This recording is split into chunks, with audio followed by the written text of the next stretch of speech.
those who are wise shall shine like the brightness of the firmament, and those who turn many to righteousness like stars forever and ever. Now, I would like us to take a look at two stories as we draw our presentation today to a close. Do you remember the story that we find in the book of Esther? You all remember the story that we find in the book of Esther? You see, you have a threefold alliance in the book of Esther that wants to destroy the Jews. You have, first of all, the king. Secondly, you have a vile woman who is the wife of Haman. And in the third place, of course, you have Haman.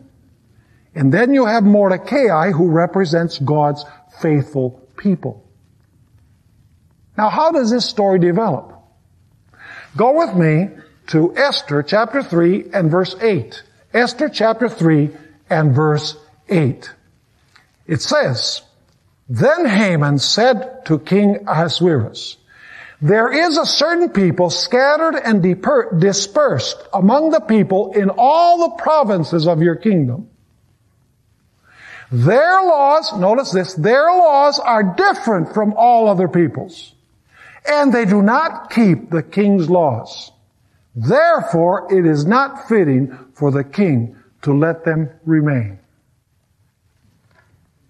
So how does the plot develop? Haman, because Mordecai does not bow before him as the king has commanded. See, there you have a religious decree. The king has commanded that everybody needs to kneel and bow before Haman. Mordecai says, "I can't do that. I'm a Hebrew.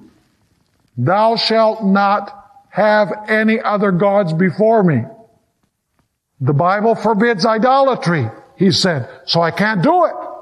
So the Bible says that Haman was filled with wrath.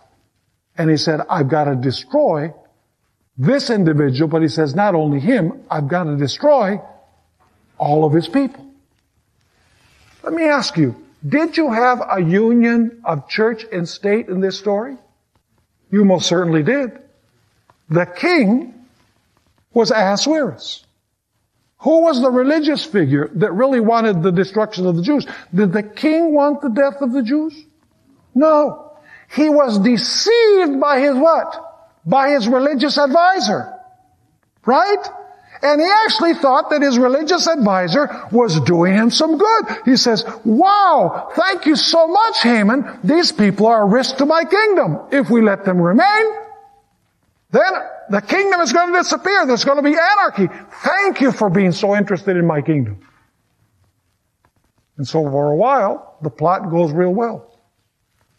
But to make a long story short, instead of Mordecai and his people being destroyed, who hung on the very gallows that he created for Mordecai? Haman and his wife hung on those gallows that they made for Mordecai. And on the day of the battle, God's people were delivered from the hand of Haman.